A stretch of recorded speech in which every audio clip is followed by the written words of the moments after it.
ਕਰਨੀ ਲਾਜ਼ਮੀ ਹੈ। ਰਜਿਸਟ੍ਰੇਸ਼ਨ ਡੈਡਲਾਈਨ 30 ਜੂਨ ਦੀ ਹੈ।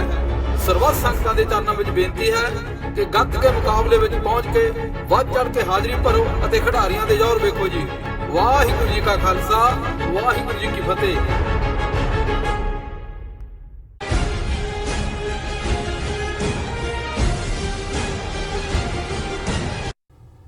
ਦਰਸ਼ਕੋ, ਬ੍ਰੇਕ ਤੋਂ ਬਾਅਦ ਤੁਹਾਡਾ ਸਭ ਦਾ ਨਿੱਘਾ ਸਵਾਗਤ ਹੈ। ਜਿਸ ਤਰ੍ਹਾਂ ਕਿ ਅੱਜ ਦੇ ਪਹਿਲੇ ਸੈਗਮੈਂਟ ਦੇ ਵਿੱਚ ਪਹਿਲਾ ਇਸ਼ੂ ਇਹ ਸੀ ਕਿ ਮੋਦੀ ਸਰਕਾਰ ਦੇ ਬਜਟ ਵਿੱਚ ਸ਼੍ਰੀ ਗੁਰੂ ਨਾਨਕ ਸਾਹਿਬ ਜੀ ਦੇ 550ਵੇਂ ਪ੍ਰਕਾਸ਼ ਦਿਹਾੜੇ ਦੇ ਜਸ਼ਨਾਂ ਲਈ 1 ਰੁਪਇਆ ਵੀ ਨਹੀਂ ਰੱਖਿਆ ਗਿਆ। ਸੋ ਇਸ ਉੱਪਰ ਡਾਕਟਰ ਸਾਹਿਬ ਨੇ ਆਪਣੇ ਖੁੱਲ੍ਹ ਕੇ ਵਿਚਾਰ ਦਿੱਤੇ ਨੇ। ਆਈ ਹੋਪ ਤੁਹਾਨੂੰ ਸਾਰਿਆਂ ਨੂੰ ਪਸੰਦ ਆਏ ਹੋਣਗੇ। ਹੁਣ ਆਪਾਂ ਜੋ ਅੱਜ ਦਾ ਅਗਲਾ ਇਸ਼ੂ ਹੈ ਉਸ ਉੱਪਰ ਡਾਕਟਰ ਸਾਹਿਬ ਕੋਲੋਂ ਉਹਨਾਂ ਦੇ ਵਿਚਾਰ ਸੁਣਦੇ ਹਾਂ। ਤੁਸੀਂ ਸਾਡੇ ਨਾਲ ਇਸੇ ਤਰ੍ਹਾਂ ਹੀ ਬਣੇ ਰਹਿਣਾ। ਦੇਖਣ ਲਈ ਤੁਹਾਡਾ ਬਹੁਤ ਬਹੁਤ ਸ਼ੁਕਰੀਆ ਜੀ। ਡਾਕਟਰ ਸਾਹਿਬ ਕੀ ਕਹਿਣਾ ਚਾਹੋਗੇ?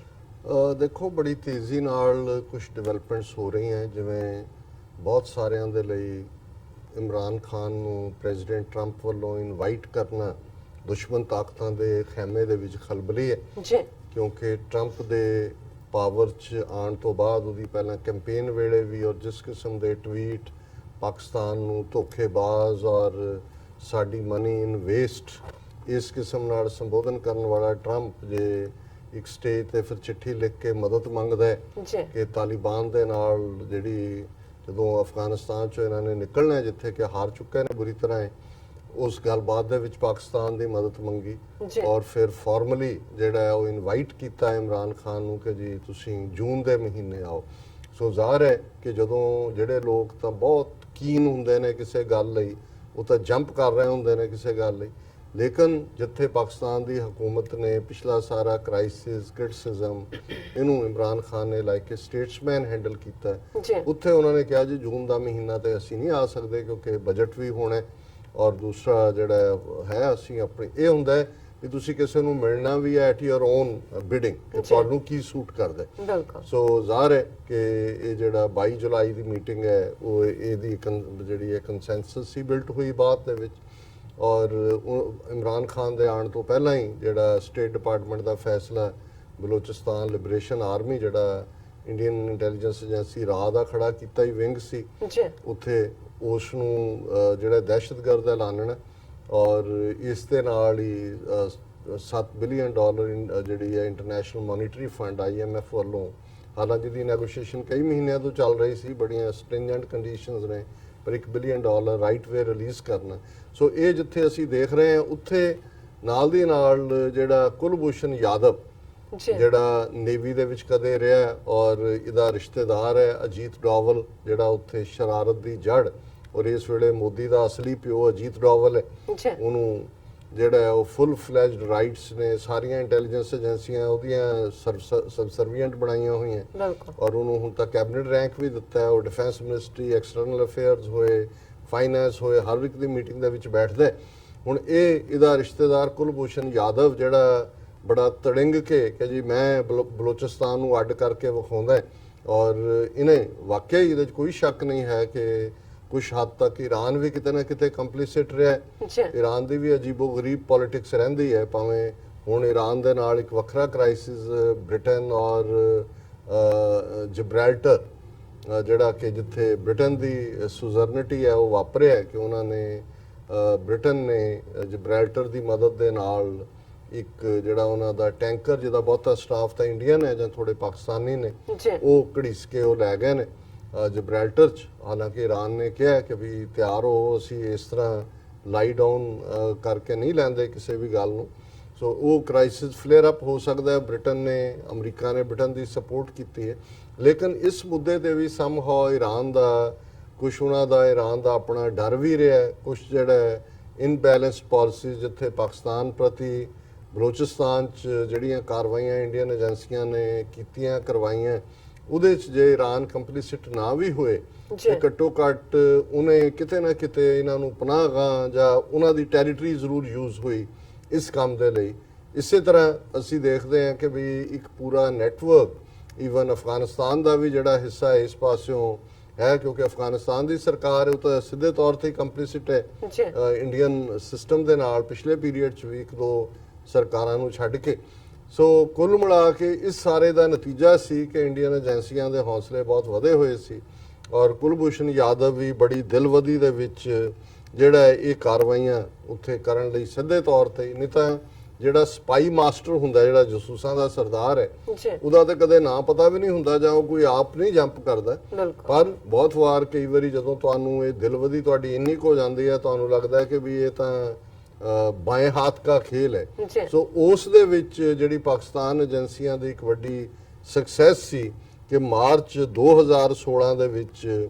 ਜਿਹੜਾ ਹੈ ਉਹਨਾਂ ਨੇ ਕੁਲਭੂਸ਼ਣ ਯਾਦਵ ਨੂੰ ਫੜਿਆ ਤੇ ਫਿਰ ਇਸ ਭਾਰਤ ਮਾਂ ਦੇ ਪੂਤ ਨੇ ਤੋਤੇ ਦੀ ਤਰ੍ਹਾਂ ਉਹ ਕੁਝ ਵੀ ਬੋਲਿਆ ਜਿਹੜਾ ਉਹਨਾਂ ਨੇ ਵੀ ਪੁੱਛਿਆ ਸੀ, ਨਹੀਂ, ਔਰ ਉਸ ਤੇ ਬੇਸਡ ਉਹਨਾਂ ਦੀ ਮਿਲਟਰੀ ਕੋਰਟ ਨੇ ਸਪਾਈਂਗ ਔਰ ਟੈਰਰਿਜ਼ਮ, ਜਸੂਸੀ ਔਰ ਦਹਿਸ਼ਤਗਰਦੀ, ਕਿਉਂਕਿ ਗੱਲ ਕੱਲੀ ਇਹ ਨਹੀਂ ਹੈ ਵੀ ਤੁਸੀਂ ਕੋਈ ਜਸੂਸੀ ਕਰਕੇ ਜਾਣਕਾਰੀ ਆਪਣੇ ਮੁਲਕ ਨੂੰ ਦੇ ਰਹੇ ਹੋ। ਜਦੋਂ ਤੁਸੀਂ ਇਸ ਕਿਸਮ ਦੀਆਂ ਬਲੋਚਿਸਤਾਨ ਲਿਬਰੇਸ਼ਨ ਆਰਮੀ ਵਰਗੀਆਂ ਦਹਿਸ਼ਤਗਰਦ ਜਥੇਬੰਦੀਆਂ ਰਾਹੀਂ ਵਾਇਲੈਂਸ ਕਰਵਾਉਂਦੇ ਹੋ, ਜੇ 2 ਸਾਲ ਦੇ ਇਹਦੇ ਕੰਮ ਦੇਖੋ, ਇਹਦੇ ਫੜੇ ਜਾਣ ਤੋਂ ਬਾਅਦ ਵੀ ਕਿ ਕਿਵੇਂ ਉਹਨਾਂ ਨੇ ਚਾਈਨੀਜ਼ ਇੰਜੀਨੀਅਰ ਮਾਰੇ, ਕਰਾਚੀ ਦੇ ਵਿੱਚ ਚਾਈਨੀਜ਼ ਕੌਂਸੂਲੇਟ ਤੇ ਹਮਲਾ ਕੀਤਾ, ਬੱਸਾਂ ਚੋਂ ਲਾ ਕੇ ਕੋਈ ਪੰਜਾਬੀ ਓਰੀਜਨ ਦੇ, ਕੋਈ ਪਠਾਨ ਓਰੀਜਨ ਦੇ ਲੋਕ ਮਾਰੇ, ਔਰ ਲਗਾਤਾਰ ਇਸ ਕਿਸਮ ਦਾ ਕੀਤਾ। ਸੋ ਪਾਕਿਸਤਾਨੀ ਕੋਰਟਸ ਨੇ ਫਿਰ ਜਿਹੜਾ ਅਪ੍ਰੈਲ 2017 ਦੇ ਵਿੱਚ ਇਹਨੂੰ ਕੁਲਭੂਸ਼ਣ ਯਾਦਵ ਨੂੰ ਜਿਹੜਾ ਉਸ ਮੌਤ ਦੀ ਜਿਹੜਾ ਫੈਸਲਾ ਉਹਨਾਂ ਨੇ ਸੁਣਾਇਆ ਸੀ। ਜੀ ਔਰ ਜ਼ਾਹਰ ਹੈ ਕਿ ਇਹ ਜਦੋਂ ਕਿ ਤੁਸੀਂ ਇਹ ਸਪਾਈਂਗ ਟੈਰਰਿਜ਼ਮ ਹੁੰਦਾ ਹੈ, ਇਹ ਜਿਹੜੀਆਂ ਇੰਟਰਨੈਸ਼ਨਲ ਕਨਵੈਨਸ਼ਨਸ ਨੇ,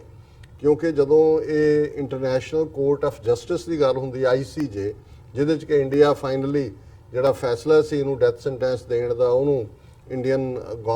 ਹਕੂਮਤ ਜਿਹੜੀ ਆ ਉਹ ICJ 'ਚ ਲੈ ਗਈ, ਇੰਟਰਨੈਸ਼ਨਲ ਕੋਰਟ ਆਫ ਜਸਟਿਸ। ਔਰ ਕਿਉਂਕਿ ਜਿਹੜਾ ਇੰਟਰਨੈਸ਼ਨਲ ਕੋਰਟ ਆਫ ਜਸਟਿਸ ਹੈ ਇਹ ਪੋਸਟ ਸੈਕੰਡ ਵਰਲਡ ਵਾਰ ਜਿਹੜੀਆਂ ਥਾਂ ਦੇ ਉੱਤੇ ਜੋ ਵਧੀਕੀਆਂ ਨਾਜ਼ੀਆਂ ਜਾਂ ਫਾਸ਼ਿਸਟਾਂ ਨੇ ਕੀਤੀਆਂ, ਉਹਦੇ ਮੱਦੇਨਜ਼ਰ ਵਾਰ ਕ੍ਰਿਮੀਨਲਸ ਨੂੰ ਵੀ ਸਜ਼ਾ ਦੇਣ ਲਈ ਔਰ ਫਿਊਚਰ 'ਚ ਵਾਰ ਕ੍ਰਾਈਮਸ ਨਾ ਹੋਣ, ਇਹਨਾਂ ਨੇ ਜਿਹੜੀ ਇੱਕ ਜਿਹੜੀ ਵਿਆਨਾ ਕਨਵੈਨਸ਼ਨ ਜਿਹਨੂੰ ਕਿਹਾ ਜਾਂਦਾ, ਵਿਆਨਾ ਸਿਟੀ ਹੈ ਆਸਟਰੀਆ ਦਾ, ਕਿ ਜਿੱਥੇ ਉਹਨਾਂ ਨੇ ਉਹ ਜਿਹੜੇ ਪਾਸ ਕੀਤੇ ਉਹਨਾਂ ਦੇ ਮੁਤਾਬਕ ਜਿਹੜਾ ਕਿ ਵੀ ਕੀ ਸਲੂਕ ਕਰਨਾ ਹੈ ਉਹਦੇ 'ਚ ਬੜਾ ਮਾਰਕ ਕੀਤਾ ਹੋਇਆ। ਹਾਲਾਂਕਿ ਵਿਆਨਾ ਕਨਵੈਨਸ਼ਨ ਦੇ ਥੱਲੇ ਉਹ ਕਿਸੇ ਦੇਸ਼ ਦੇ ਜਿਹੜੇ ਕਾਨੂੰਨ ਨੇ ਉਹਦੇ 'ਚ ਜੇ ਕੋਈ ਜਸੂਸੀ ਜਾਂ ਕੋਈ ਉਹਦੇ 'ਚੋਂ ਇੰਟਰਫੀਅਰ ਨਹੀਂ ਕਰ ਸਕਦੇ, ਪਰ ਸਮਹਾਉ ਮੈਂ ਸਮਝਦਾ ਹਾਂ ਵੀ ਪਾਕਿਸਤਾਨ ਦੀ ਹਕੂਮਤ ਨੇ ਇਨੀਸ਼ੀਅਲੀ ਇਹਨੂੰ ਸੀਰੀਅਸਲੀ ਨਹੀਂ ਲਿਆ ਜਾਂ ਇਸ ਦੇ ਉੱਤੇ ਪ੍ਰੋਪਰ ਕੰਮ ਨਹੀਂ ਕੀਤਾ। ਅਦਰਵਾਈਜ਼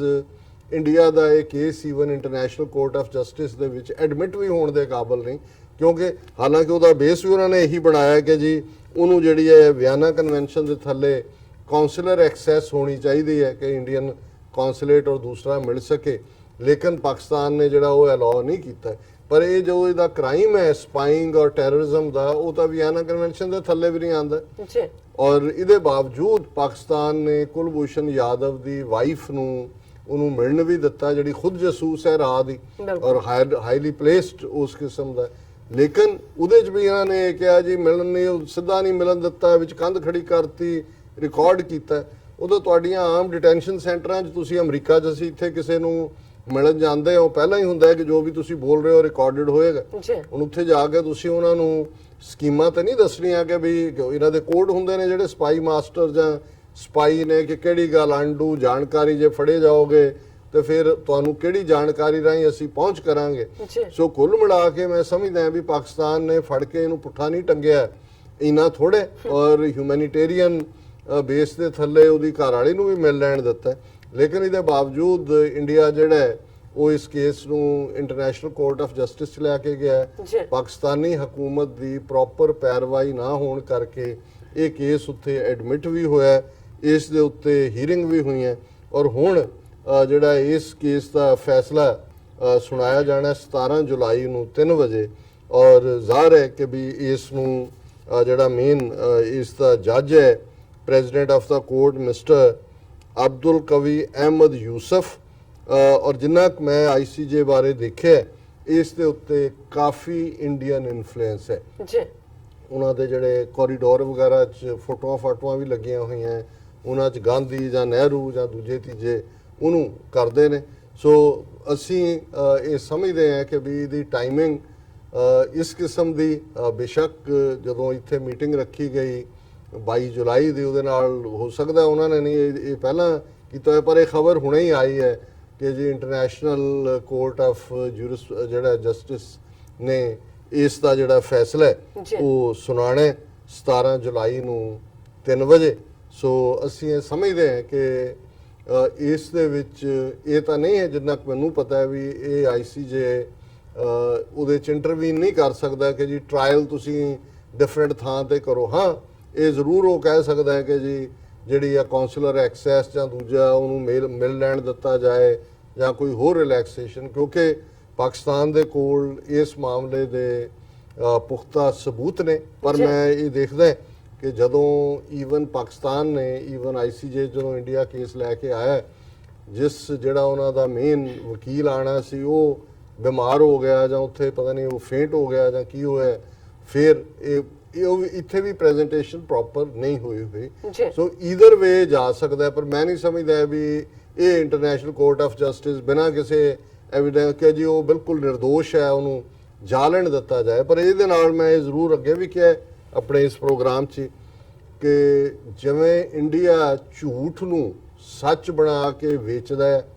ਪਰੋਸ ਕੇ ਵੇਚਦਾ ਹੈ, ਉੱਤੇ ਚਾਂਦੀ ਦਾ ਵਰਕ ਲਾ ਕੇ ਵੇਚਦਾ ਹੈ, ਤੇ ਪਾਕਿਸਤਾਨ ਜਿਹੜਾ ਭਾਰਤੀ ਦਹਿਸ਼ਤਗਰਦੀ ਦਾ ਸ਼ਿਕਾਰ ਹੋਇਆ ਵਿਦਨ ਦਾ ਕੰਟਰੀ ਔਰ ਬਲੋਚਿਸਤਾਨ 'ਚ ਜਿਸ ਹੱਦ ਤੱਕ ਜਾ ਕੇ ਕੁਲਭੂਸ਼ਣ ਯਾਦਵ ਔਰ ਇਸ ਦੇ ਸਾਰੇ ਜਮਹੂਰੀਆਂ ਨੇ ਜੋ ਕੁਝ ਕੀਤਾ, ਪਾਕਿਸਤਾਨ ਨੇ ਕਦੇ ਵੀ ਇੰਟਰਨੈਸ਼ਨਲੀ ਇੰਡੀਆ ਨੂੰ ਐਕਸਪੋਜ਼ ਕਰਨ ਦੇ ਲਈ ਵਿਦਨ ਇੰਡੀਆ ਕਿਵੇਂ ਉਹ ਕਰਨਲ ਪ੍ਰੋਤ ਹੋਏ, ਸਾਧਵੀ ਪ੍ਰਗਿਆ ਹੋਏ, ਸਮਝੌਤਾ ਐਕਸਪ੍ਰੈਸ 'ਚ ਬੰਬਿੰਗ, ਅਜਮੇਰ ਸ਼ਰੀਫ, ਮੱਕਾ ਮਸਜਿਦ, ਮਾਲੇਗਾਉਂ, ਕਿੰਨੇ ਕੇਸ ਨੇ। ਔਰ ਇਹ ਜ਼ਰੂਰ ਜਿਹੜਾ ਪਾਕਿਸਤਾਨ ਦੀ ਹਕੂਮਤ ਨੂੰ ਚਾਹੀਦਾ ਹੈ ਕਿ ਇੱਕ ਚੰਗਾ ਆਪਣਾ PR ਦਾ ਵਿੰਗ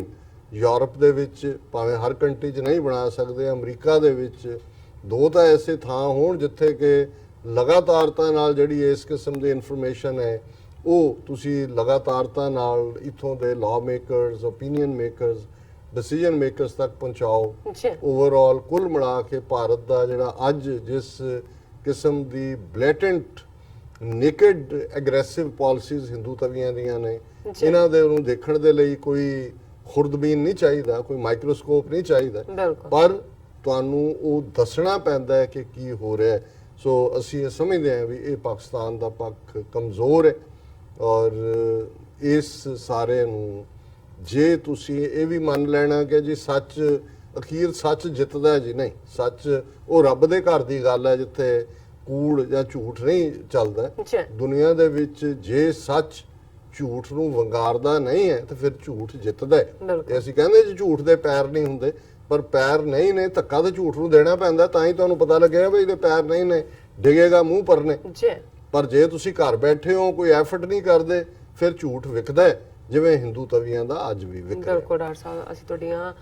ਵਿਚਾਰਾਂ ਨਾਲ ਸਹਿਮਤ ਹਾਂ। ਇੱਥੇ ਲੈਣੇ ਆਪਣੇ ਬ੍ਰੇਕ ਤੋਂ ਪਹਿਲਾਂ ਅਸੀਂ ਆਪਣੇ ਦਰਸ਼ਕਾਂ ਦੇ ਸਰੋਤਿਆਂ ਨੂੰ ਅਪੀਲ ਤੇ ਬੇਨਤੀ ਕਰਦੀ ਹੈ ਵੀਅਰਸ, ਜਿਸ ਤਰ੍ਹਾਂ ਕਿ ਤੁਸੀਂ ਜਾਣਦੇ ਹੋ ਕਿ TV84 ਇੱਕ ਪੰਥਕ ਚੈਨਲ ਹੈ। TV84 ਸਿੱਖਾਂ, ਕਸ਼ਮੀਰੀਆਂ ਅਤੇ ਭਾਰਤ ਦੀਆਂ ਨੌਰਥ ਸਟੇਟਾਂ ਦੇ ਲੋਕਾਂ ਦੇ ਸਵੈ-ਨਿਰਣੇ ਦੇ ਹੱਕਾਂ ਦਾ ਹਾਮੀ ਹੈ। ਅਸੀਂ ਚਾਹਾਂਗੇ ਕਿ ਤੁਸੀਂ TV84 ਦੀ ਵੱਧ ਤੋਂ ਵੱਧ ਮਾਈਕ ਸਹਾਇਤਾ ਕਰੋ। ਤੁਸੀਂ ਆਪਣੀ ਮਾਈਕ ਸਹਾਇਤਾ ਸਾਡੀ ਵੈਬਸਾਈਟ tv84.tv ਤੇ ਜਾ ਕੇ ਪੇਪਲ ਦੀ ਵਰਤੋਂ ਕਰਕੇ 1 ਟਾਈਮ ਡੋਨੇਟ ਕਰ ਸਕਦੇ ਹੋ, ਮੰਥਲੀ ਡੋਨੇਟ ਵੀ ਕਰ ਸਕਦੇ ਹੋ। ਤੁਸੀਂ TV84 ਦੇ ਨਾਮ ਤੇ ਚੈੱਕ ਬਣਾ ਕੇ ਸਾਨੂੰ ਮੇਲ ਵੀ ਕਰ ਸਕਦੇ ਹੋ। ਸਾਡੇ ਇਸ ਪਤੇ ਤੇ 36-01 37th Avenue, ਲੌਂਗ ਆਈਲੈਂਡ ਸਿਟੀ, ਨਿਊਯਾਰਕ 11101 USA, ਜਾਂ ਫਿਰ ਤੁਸੀਂ ਸਾਨੂੰ ਫੋਨ ਰਾਹੀਂ ਵੀ ਸੰਪਰਕ ਕਰ ਸਕਦੇ ਹੋ ਸਾਡੇ ਫੋਨ ਨੰਬਰ ਤੇ 5164060694। Thank you so much viewers, ਤੁਸੀਂ ਨਾਲ ਇਸ ਤਰ੍ਹਾਂ ਬਣੇ ਰਹਿਣਾ। ਮਿਲਦੇ ਹਾਂ ਛੋਟੇ ਜਿਹੇ ਬ੍ਰੇਕ ਤੋਂ ਬਾਅਦ।